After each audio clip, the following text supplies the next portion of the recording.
কেন্দ্ৰীয় চৰকাৰ, কেন্দ্ৰীয় হজ কমিটি, ঠিক তেনেকৈ আমাৰ জিদ্দাত থকা আমাৰ কাৰ্যালয় প্লাছ চৌদি চৰকাৰ এই আটাইবিলাকক সামৰি আমাৰ এই হজ অপাৰেশ্যনটো হয়। তাৰ আগে আগে আমি ইতিমধ্যে হজ এপ্লাই কৰাৰ পিছৰ পৰাই আমি এইবাৰ অলপ হজী সংখ্যা কমি গ'ল। আমাৰ পাছপোৰ্ট পাওঁতে বহুত ফলাফল বহুত হ'ল, যাৰ কাৰণে কিছু কমিছে। আৰু এইখিনি হোৱাৰ পিছত আমি তেখেতসকলক ভেকচিনেশ্যন যিটো কেন্দ্ৰীয় স্বাস্থ্য বিভাগৰ পৰা আমাক যোগান ধৰে, গোটেই জিলাই জিলাই বহু ঠাইত মহকুমাবিলাকতো আমি প্ৰতিজন হজী এই ভেকচিনেশ্যন নহ'লে চৌদি আৰবত প্ৰৱেশ কৰিব নিদিয়ে। সেইখিনি সম্পূৰ্ণ কৰাৰ পিছত তেওঁলোকক উচ্চমান আমাৰ যিটো প্ৰশিক্ষণ, সেই প্ৰশিক্ষণটো দিয়াৰ বাবে আমি ইয়াৰ পৰা প্ৰায় 12জন মানুহ আমি বোম্বেলৈ পঠাইছিলোঁ। সেই বোম্বেত কেন্দ্ৰীয় হজ কমিটিকে আৰম্ভ কৰি আমাৰ চৌদিৰ পৰাও তেওঁলোকক প্ৰশিক্ষণ দিবৰ কাৰণে প্ৰশিক্ষকসকল আহিছিল। আৰু প্ৰশিক্ষণ লোৱাৰ পিছত আমি প্ৰতিখন জিলাতে আমাৰ জিলা হজ কমিটি থাকে, জিলা হজ কমিটিৰ অধ্যক্ষ থাকে, সেই জিলাৰ উপায়ুক্ত ঠিক তেনেকৈ এখন কমিটি গঠন কৰা হয়। সেই কমিটিত আমাৰ সম্পূৰ্ণভাৱে তেওঁলোকক ট্ৰেইন আপ কৰা হয়। যিবিলাক হজ যাত্ৰী তালৈ যাব, নতুন মানুহ, সেইবিলাকে গোটেই বস্তুবোৰ বুজি পাবৰ কাৰণে গোটেই প্ৰশিক্ষণটো দিয়া হয়। সেইখিনি হৈ যোৱাৰ পিছত আমাৰ তাৰপিছতে আমি এইসকলক লগত গাইড হিচাপে অসম চৰকাৰৰ 17জন কৰ্মচাৰী আমাৰ খৰচত তেখেতসকলে চৌদি আৰৱলৈ হজৰ সময়ত প্ৰতি সময়তে লগত থাকিবলৈ প্ৰতিখন বিমানত আমাৰ একোজন আমাৰ হজ ইনস্পেক্টৰ ইয়াৰ পৰা যাব। আৰু সেই হজ ইনস্পেক্টৰসকলো তেওঁলোকে পৰীক্ষা দি পাছ কৰিবলগীয়া হয়। তেওঁলোকৰ টেষ্ট হয় কেইবাটাও, তাৰপৰা তেওঁলোকৰ ট্ৰেইনিং হয় বোম্বেত। আৰু সেই ট্ৰেইনিঙৰ পিছত অহাকালিৰ পৰা আমাৰ প্ৰতিজন ইনস্পেক্টৰ আমাৰ প্ৰতিখন ফ্লাইটত আমি তেখেতসকলক প্ৰেৰণ কৰিম। ইতিমধ্যে কেন্দ্ৰীয় চৰকাৰে স্বাস্থ্য বিভাগে আমাৰ অসমৰ পৰাও কেইবাগৰাকীও পাইছে চিকিৎসক, পেৰামেডিকেল, ফাৰ্মাচিষ্ট, এইসকলক তেওঁলোকে চিলেক্ট কৰিছে। আৰু এইসকলো ইতিমধ্যে চৌদি আৰৱলৈ গ'ল। তেওঁলোকে মক্কা আৰু মদিনাত তেওঁলোকে বাহৰ পাতিব, চিকিৎসালয় স্থাপন কৰিব। তাতে সেইখিনি কৰাৰ পিছত যদি কিবা তাতকৈও অসুবিধা হয়, চৌদি আৰৱৰ যিবিলাক চিকিৎসালয়, সেই চিকিৎসালয়বিলাকক তেখেতলোকক পঠিয়াই দিব। গতিকে এনেধৰণৰ গোটেই ব্যৱস্থা কৰাৰ পিছত আমাৰ অসম চৰকাৰৰ তৰফৰ পৰা আমাৰ সংখ্যালঘু বিভাগে তেখেতসকলে ইতিমধ্যে গোটেই অসমৰ প্ৰতিটো বিভাগ যিবিলাক জড়িত থাকে, সেই PWDয়ে হওক, এই গৃহ বিভাগে হওক, আটাইবোৰক লৈ এখন সভা অনুষ্ঠিত কৰে, য'ত আমি নিজেও উপস্থিত থাকি এই সভাত সকলোকে দায়িত্বভাৰ দি দিয়ে। ধৰি লওক গলকাপ্তানি বিভাগক টেণ্টৰ কাম, মিউনিচিপালিটিক পানীৰ ব্লেচিঙৰ কাম, PWD ৰোডছত ৰাস্তাৰ কাম, গৃহ বিভাগক ঠিক তেনেকৈ পুলিচৰ গোটেই নিৰাপত্তাৰ কাম, ট্ৰেন্সপৰ্টক যিবিলাক ট্ৰেন্সপৰ্ট ইয়াৰ পৰা চলাচল কৰিবলৈ বিমান পথলৈ সেইসকলক ট্ৰেন্সপৰ্টৰ চাম, এনেকৈ প্ৰতিটো ডিপাৰ্টমেণ্টত ইয়াক জড়িত কৰি ইতিমধ্যে সেইখিনি সম্পূৰ্ণ হৈ গৈছে। আমাৰ ইয়াতে অভ্যৰ্থনা সমিতিৰ লগে লগে আমি গুৱাহাটী বিমানবন্দৰত এখন অভ্যৰ্থনা সমিতি আমাৰ অন্তৰ্গত এখন চাব কমিটি তাত বনোৱা হৈছে। সেই চাব কমিটিত আমাৰ ইয়াৰ পৰা মানুহখিনি সেই চাব কমিটিৰ সেই কাৰ্যালয়লৈ যাব, যিটো আদানী বিমান বন্দৰৰ কাষত বনাই দিয়া হৈছে, তেখেতসকলে বনাই দিছে আমাক। আৰু তাতেই আমাৰ সেই চাব কমিটিত এইসকল গৈ তাতে গৈ আমাৰ ইয়াৰ পৰা তেখেতসকলে যোৱাৰ এক মুহূৰ্তত আমি ভিছা, পাছপোৰ্ট, অন্যান্য যি যাৱতীয় সামগ্ৰী লাগে, এই সামগ্ৰীসমূহ ইয়াতে তেওঁলোকক আমি দিম।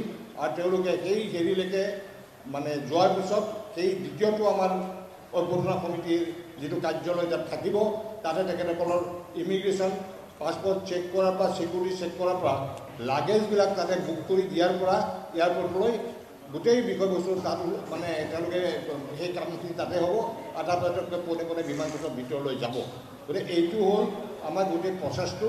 আৰু এইবাৰ আমাৰ যথেষ্ট উন্নত বুলি আমি শুনিছোঁ। যিখন এয়াৰক্ৰাফ্টে আমাক ইয়াৰ পৰা লৈ যাব, এই এয়াৰক্ৰাফ্টটো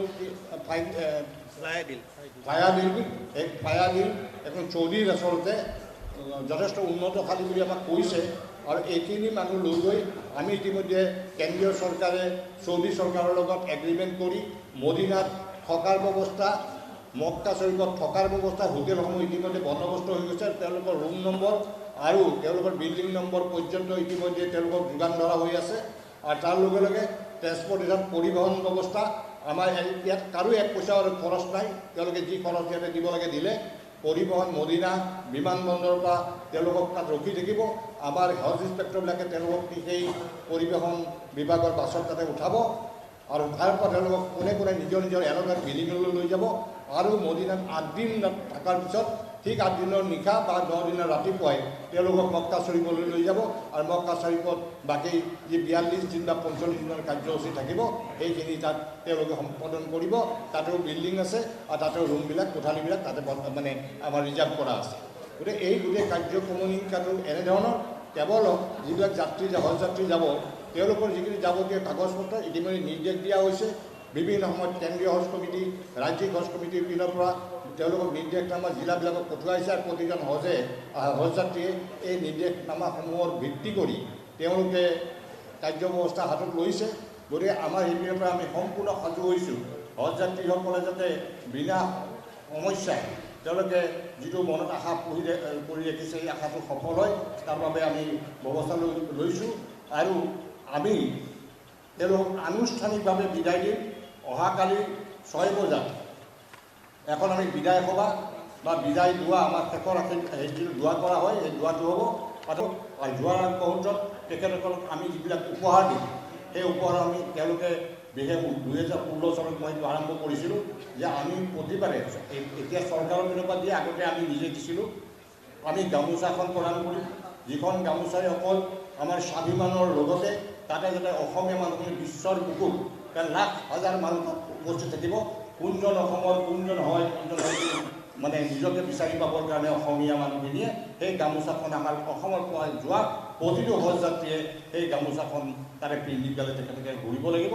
আৰু তেখেতসকলৰ গৰমৰ দিন ঠাণ্ডা দিনৰ কাৰণে আমি যথেষ্ট উন্নত এটা ফ্লাক্সো দিম যে সেই ফ্লাক্সৰ জৰিয়তে তেওঁলোকে পানীৰ ব্যৱস্থাখিনি কৰি ল'ব পাৰিব আৰু অন্যান্য সামগ্ৰী তাৰ মাজত থাকিব। এই গোটেই ব্যৱস্থাটো আমি ইতিমধ্যে সম্পূৰ্ণ কৰি তুলিছোঁ। কালি ৰাতিপুৱাৰ পৰা আমাৰ আৰম্ভ হৈ যাব ইয়াৰ বিতৰণ ব্যৱস্থা আৰু তাৰ লগে লগে সভাখন শেষ হোৱাৰ লগে লগে আমাৰ অপাৰেশ্যন 18, 19, 20, 21 আমাৰ হজ যাত্ৰী আমাৰ এমাৰ্গেশ্যন অকল গুৱাহাটী বিমান বন্দৰেই নহয় বিমানবন্দৰেই নহয় আমাৰ এমাৰ্গেশ্যন কলিকতাও আছে আমাৰ বম্বেও আছে আমাৰ হায়দৰাবাদো আছে কেইবাটাও আপোনাৰ সেইবিলাক জেগাত আমাৰ অসমৰ মানুহ ক'ৰবাত চাকৰি কৰি আছে ব্যৱসায় কৰি আছে তেওঁলোকে তাৰ পৰাই যাব। গতিকে তেওঁলোকে কিন্তু আমাৰেই মানুহ তেওঁলোক সেইসকলো তালৈকে আমি যাম মই নিজেও যাম আমাৰ বিষয়া যাব আমাৰ ভলণ্টিয়াৰ যাব আমি কলিকতাত যাম বা বম্বেত যাম সেই ব্যৱস্থাখিনি আমি ইয়াতে যেনেকৈ কৰিছোঁ তাতেও সম্পূৰ্ণভাৱে সেই ব্যৱস্থাখিনি কৰিম। কলিকতাত ট্ৰেইনৰ পৰা যিসকল নামিব সেইসকলক তাতে আমি কলিকতা হজ কমিটিৰ লগত কথা পাতি ফাইনেল কৰিছোঁ ষ্টেচনৰ পৰা তেখেতসকলে বাছেৰে লৈ আমাৰ হাজ ভৱনলৈ লৈ যাব বহুত উন্নতশীল হাজ ভৱন তালৈ লৈ যাব আৰু সেইবিলাক বম্বেও তেনেকুৱা ব্যৱস্থা লৈছে। গতিকে এইটো এটা ডাঙৰ কোঅৰ্ডিনেশ্যন সমন্বয়ৰ এটা প্ৰয়োজন হয় যিখিনি আমি সকলোৰে একেবাৰত আমি সম্পূৰ্ণ কৰি দিছোঁ।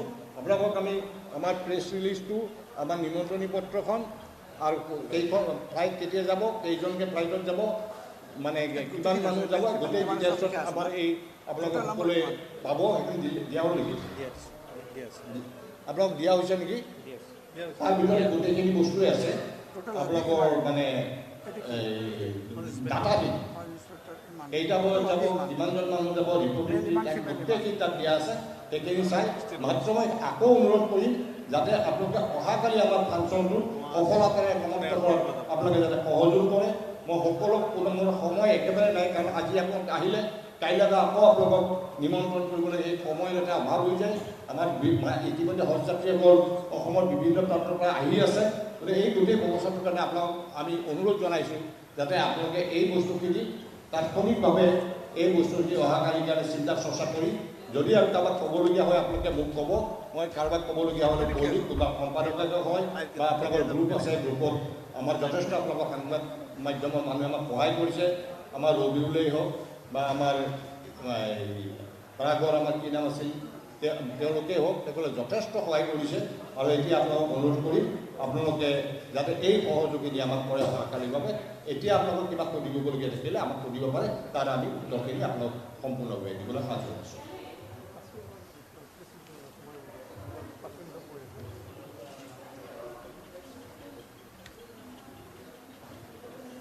আমাৰ 5খন ৰাজ্য ক'ৰবাত নাযায় অসম যুটীয়াভাৱে 5খন ৰাজ্য চৰকাৰ জড়িত অসম মেঘালয় নাগালেণ্ড ছিকিম অৰুণাচল প্ৰদেশ আগতে মণিপুৰ আছিল আমাৰ ইয়াৰ পৰা যায় মণিপুৰে তেওঁলোকে এতিয়া প্ৰত্যক্ষভাৱে কলিকতালৈ যায় তেওঁলোকৰ নিজৰ ৰাজ্যিক হজ কমিটি হ'ল ত্ৰিপুৰা আছিলে ইয়াত তেওঁলোকৰ সহযোগিতাৰে ত্ৰিপুৰাই কলিকতালৈ যায়।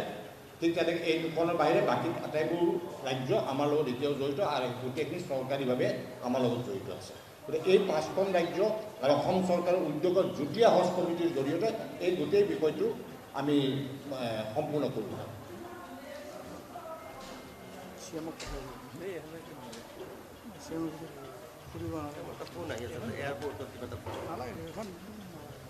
আমাৰ এই কাৰ্যবাহী বিষয়া দেই তেওঁ আবুল কালাম তেখেতে চৰকাৰৰ কাৰ্যবাহী বিষয়া তেখেতো আছে উপস্থিত।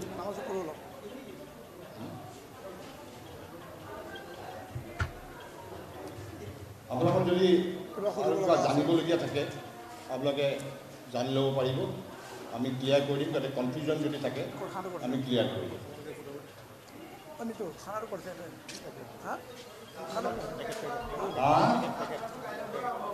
কালি আমাৰ ৰাতিপুৱা 8 বজাত আছিলে গুৱাহাটীৰ পৰা, কিন্তু আমি তৎক্ষণাত আকৌ আজি এখন চাৰ্কুলাৰ পাইছোঁ সেই ফ্লাইটখন ৰাতিপুৱা 7 বজাৰ পৰা যাব।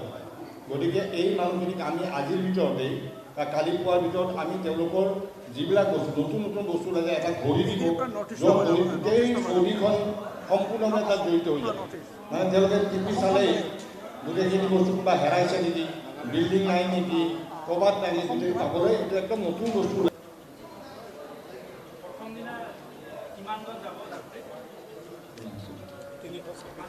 326 জন সদায় সেইটোৱে হ'ব। 326কে যাব, ফুল ফ্লাইট আমাৰ সেই কাগজত দিয়া আছে, তাতে গোটেইখিনি দিয়া আছে। টাইম, ফ্লাইটৰ কিমান দিনলৈকে যাব, ক'ত নামিব, কিমান সময় ল'ব, গোটেই দিয়া আছে ডকুমেণ্টছ।